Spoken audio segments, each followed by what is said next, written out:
We all remember the brutal way that the Sussexes used their interview on Oprah to attack the royal family in the most destructive way. They knew perfectly well that the royals couldn't respond point by point to their allegations, and a large amount of what they said was either utter rubbish or extremely questionable. They never had to answer themselves for what their claims were. But nonetheless, obviously, any comments that the royal family made, and the palace put out a very brief statement, would have given these allegations more traction. Just look at the last week. Here we have really serious allegations against Prince Harry for a charity that was very close to his heart, Sentebale, begun in 2006 by him and by Prince Seso, the other co-founder, and for Harry in memory of his mother, Princess Diana, and also the name was Forget-Me-Not, which was her favorite flower. That was the pseudo translation. And here now, in the last week, we've got the toxicity of a row that has been absolutely ferocious. On the one side, the two co-founders and the trustees who wanted the Chair of Sentebale, appointed in 2023, Dr. Sophie Chandauka, out.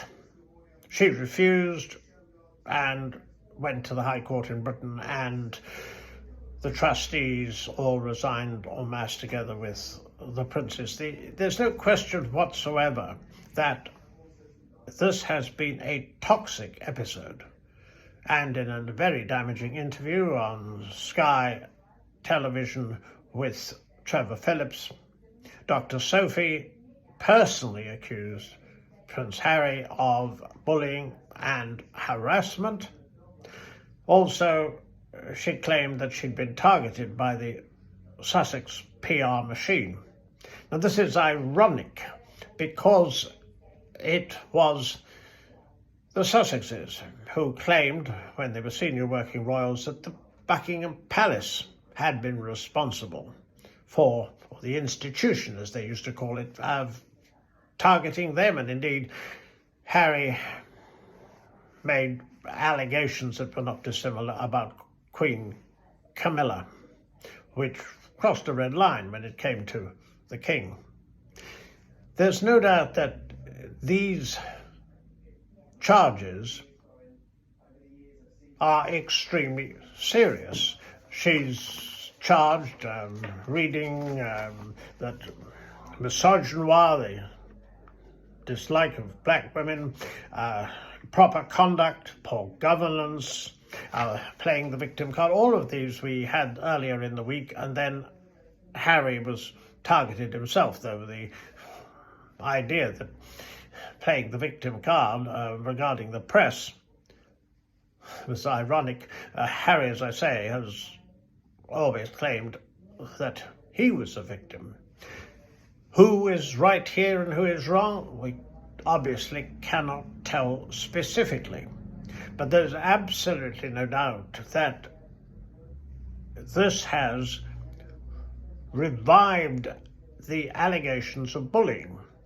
Bullying that was claimed in reports in the Times in the week leading up to the Oprah interview that it was Meghan was a bully, and that because of her behaviour, members of the royal household had suffered. The palace instituted an inquiry. A year later it reported, but we never heard the outcome.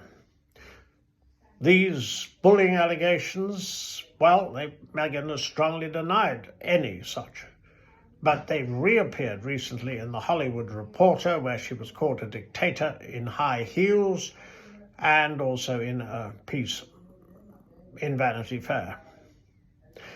Also, if we look at Harry, he's president of Africa Parks. This is an organization which has been accused of its rangers being involved in abuse of the Baka people in the Republic of Congo. Harris, as president, we still have not heard what the investigation into these charges is. Would he or should he step aside as president while these are being investigated? A perfectly reasonable point. The facts are that the Sussexes don't answer charges against themselves when it comes to the, well, pretty toxic allegations Dr. Sophie's made. Sources, however, have been very active in denying all of these charges on behalf of the trustees and the co-founders. The facts, however, are that this does not look good. If you're split bar Meghan's mother from pretty well your entire family, if you conduct a campaign against the monarchy, which is what the Sussexes effectively did, and also if you are in a situation where Harry appears to have, certainly according to Dr. Sophie, very considerably exceeded, so far as his behaviour is concerned, what he ought to be doing, the charges of incompetence or whatever. The Charity Commission will be looking into that, into how the finances have been managed. There appears also to have been enormous dispute as to where the charity should be based and so forth. But it's not just the financial and the direction and the fundraising aspect of the charity that's significant. The fact that this involves the Sussexes and the fact that a lot has not been explained. Harry has not spoken out. Will he in fact, or when will we get the report of the alleged abuses which have involved African parks? And what comes next? After all, Meghan's a series of products and programs and so forth. That too, of course, will be newsworthy. But the problem with Sentebale and the huge worldwide publicity given to this will undoubtedly harm the Sussexes a great deal.